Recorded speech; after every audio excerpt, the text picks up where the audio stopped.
Hey guys, welcome back to Just Piddling Barbecue. Good morning. Um, I'm doing this video because I got a couple of questions about the pellet grill and how it works, and about the smoke and that kind of thing. They're pretty good questions, and some of them that I had not thought about and had not addressed in some of my previous videos, so I wanted to do that this morning. It would be a lot easier for me to just make a video than try to reply, because it would be way too long. So I'm going to try to do that this morning and answer a few questions. Hopefully this will clear some of that stuff up. First thing is about the smoke, and it was a really good question that I got this morning, and it was about once you get a certain amount of smoke on your meat, if you've got as much smoke as you want, how do you turn the smoke off? Or can you turn the smoke off? And I guess the answer to that is no, because of the way the pellet grill works.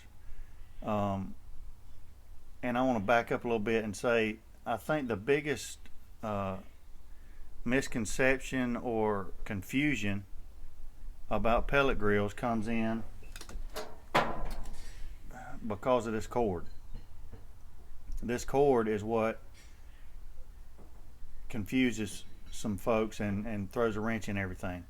So for the purpose of the first part of this video, forget about this cord, forget about that it plugs into an outlet and uses electricity.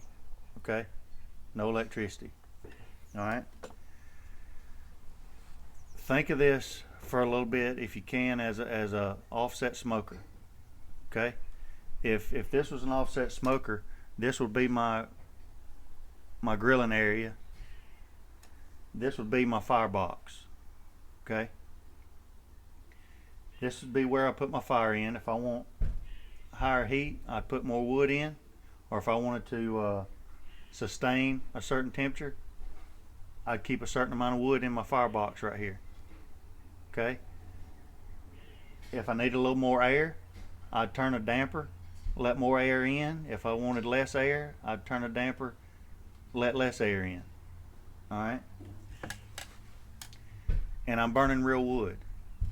Okay, this right here is basically kind of like an offset smoker, and some stick burner guys might take offense to that. That's all right, but that's basically what this is, and I'm trying to break it down into simpler terms, and that's the only way I can think of it as. Okay, so if you think of this as a stick burner, okay, you've got real wood. These are real wood pellets, compressed down so they're really dense. They're really dense, real wood. And so if you take away the electricity, okay, I could sit back here, if I could put a handle on this auger, and I could just turn this auger nice and slow, pushing those pellets into that fire pot, and just like I would in a stick burner, adding another piece of wood, I could sit back here and turn. If I wanted more temperature, turn it a little bit more to add a little bit more fuel, and the opposite if I wanted less fuel. Okay, if I had one of those big air pumps, you know, and I could put it on my foot down here and pump it every now and then to add some air, a little bit faster to add more air, a little bit slower to add less air. Okay, that's what this cord is doing. Basically what this cord does, and this is all that this cord does, is makes this cooker a lazy man's stick burner. All this cord does is turns the auger to add fuel, wood, real wood, and turns a fan motor underneath this control panel down here. There's a fan motor, there's a fan that blows air into this duct, and I'll show you here in just a minute, into the fire pot to circulate air and add oxygen to fuel that burn. Those two things along with the control panel that controls all the algorithms that controls the speed of the auger and the speed of the fan to keep the temperature where you want it. That's what this cord does. It controls the computer control board, the fan, and the auger motor. Now, other than that, once the fire gets started, this is strictly a wood fire. There is no electric burner in the grill whatsoever. What creates the heat and the smoke is the wood fire that's in here. The electric part is just so I don't have to physically come out here and add wood pellets to the pot, and so I don't physically have to stay out here and add air to the fire pot. And it controls the computer part that controls all that. But other than that, that's all this is for. So I hope that clears that up as far as what's creating the heat. The wood pellets are creating the heat. The wood fire is creating the heat, and the pellets are creating the smoke. There is no heating element in the grill. So that takes me to the question of, can you turn the smoke off, or how do you control the smoke? And here's my answer to that.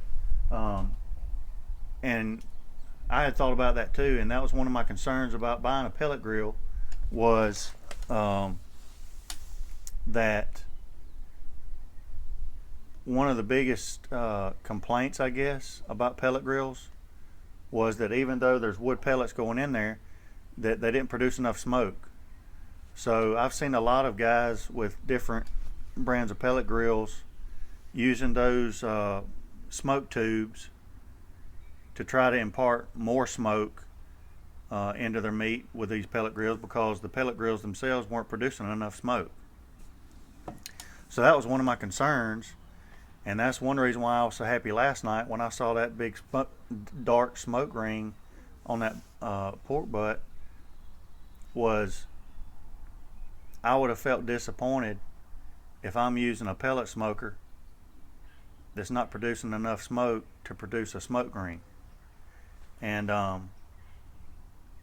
some of the other brands of pellet smokers that I've seen on YouTube videos and things like that, people are having to use those smoke tubes to impart more smoke into their meat. So I don't think that it's possible.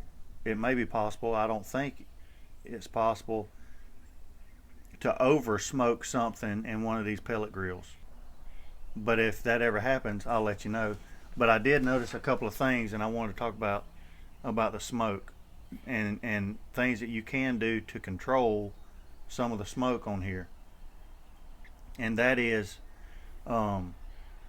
there's a couple of different pellet smoker manufacturers that their thing is, they if you set it on 225, it's going to stay within a degree or two on 225. So it may go to 226, 227, but it's going to be with that 1 to 2 degree range. And they kind of brag about that.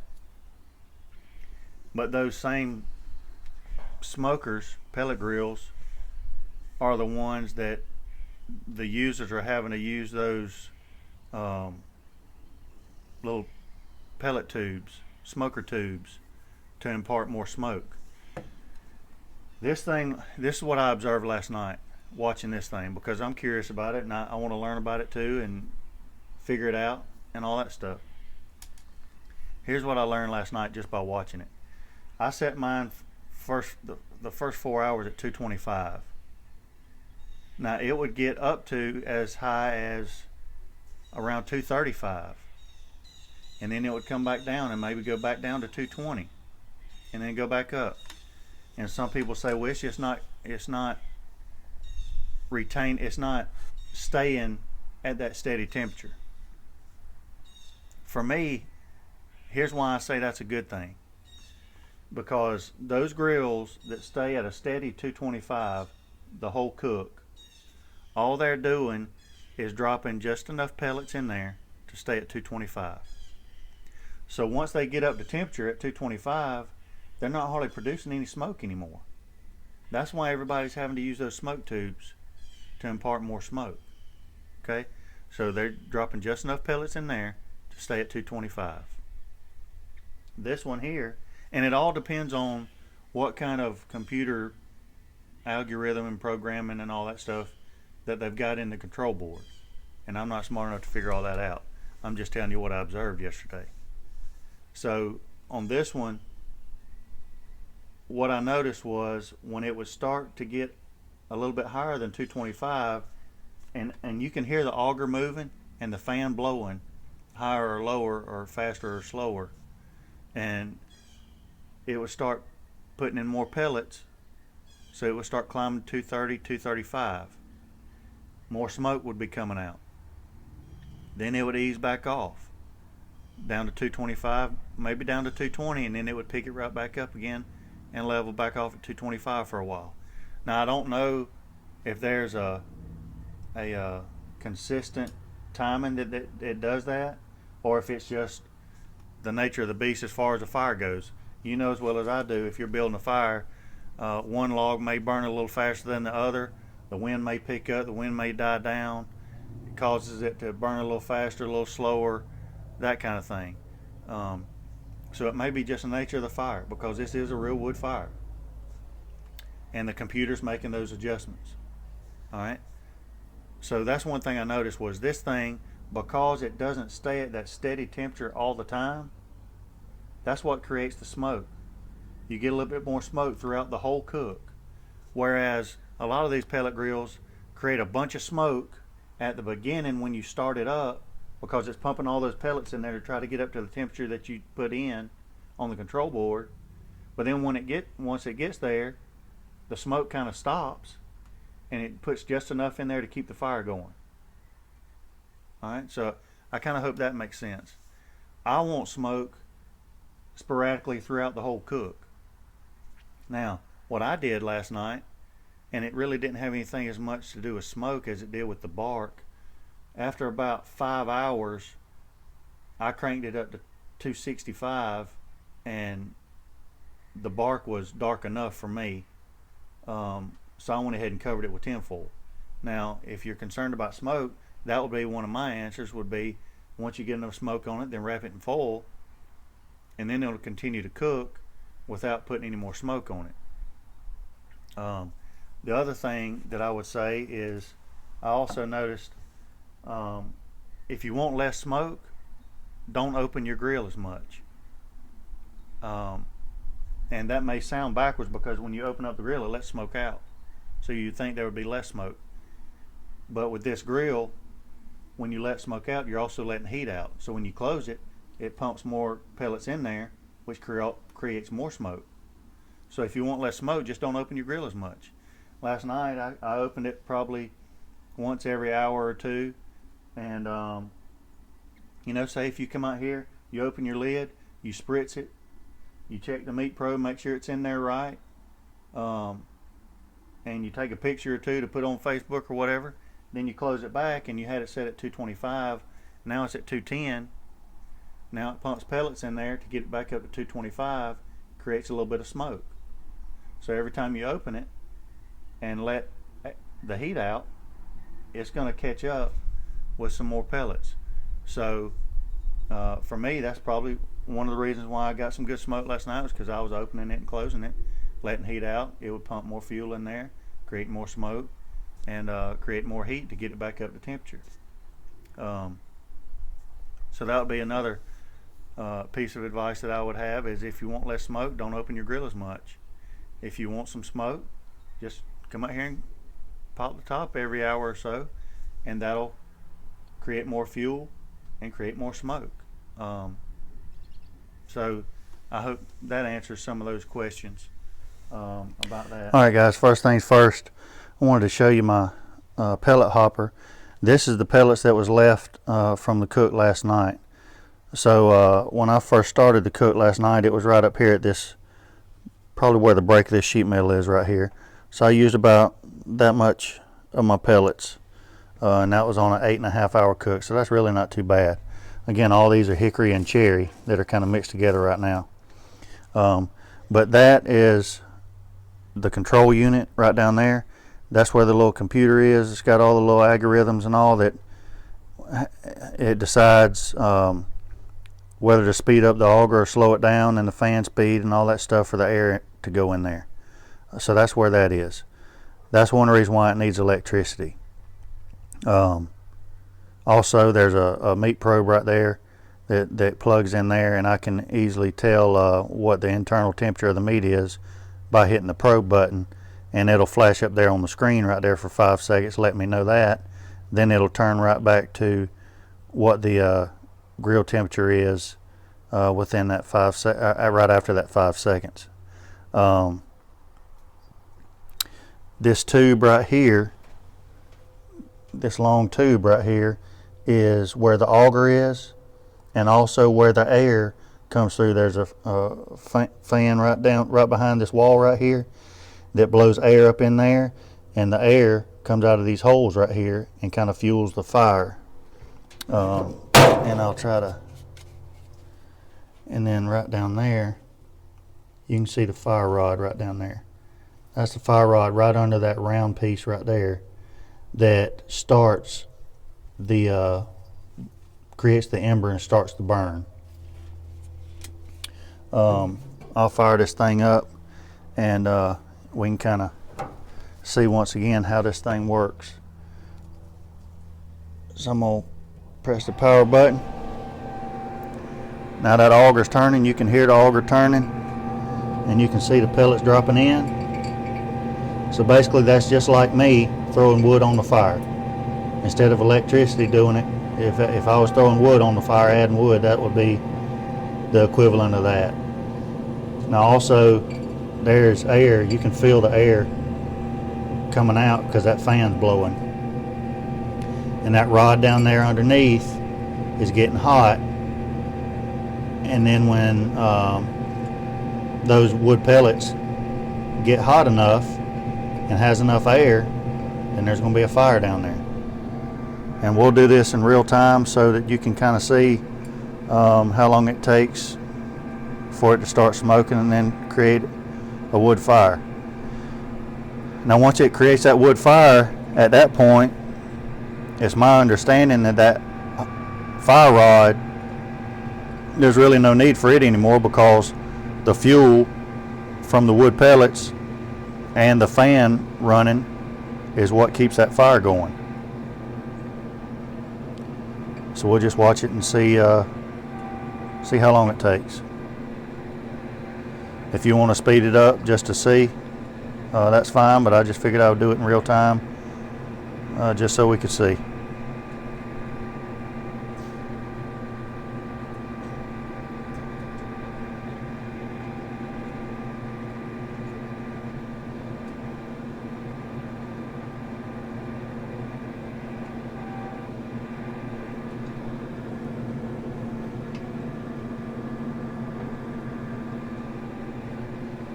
Now because I've started it and I have not put in any other adjustments, it's going to automatically set at 350.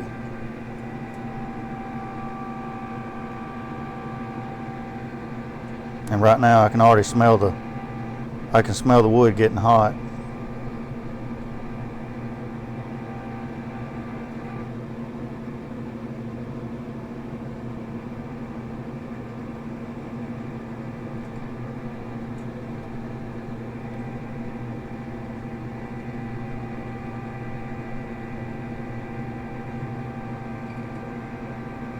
Starting to see some smoke.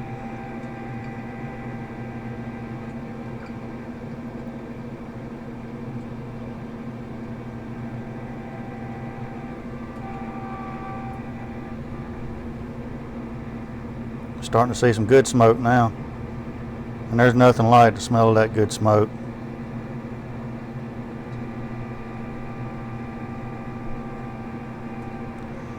Now, just so you understand, there's a lot of pellets that's going in there, but once that fire starts, then it'll start backing off and start regulating. See right there, the auger just cut off,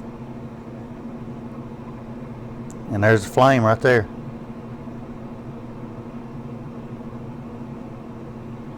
Starting to see a hint of a flame. Yeah, there's one down there, and there it goes. And so right there, that's how long it takes to get a fire started. Now, by no means is that up to temperature.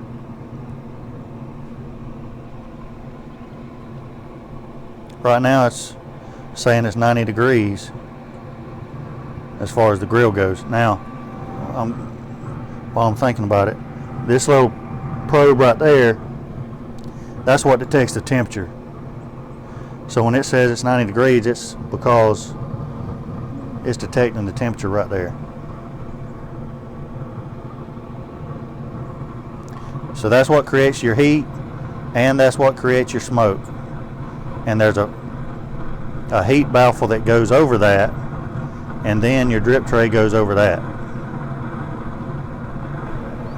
And that's basically it for the pellet grill. I hope all this kind of explained the grill process, the procedures, and how it works and all that stuff a little bit better. If you have any more questions, please feel free to drop them down there, and I'll be happy to answer them.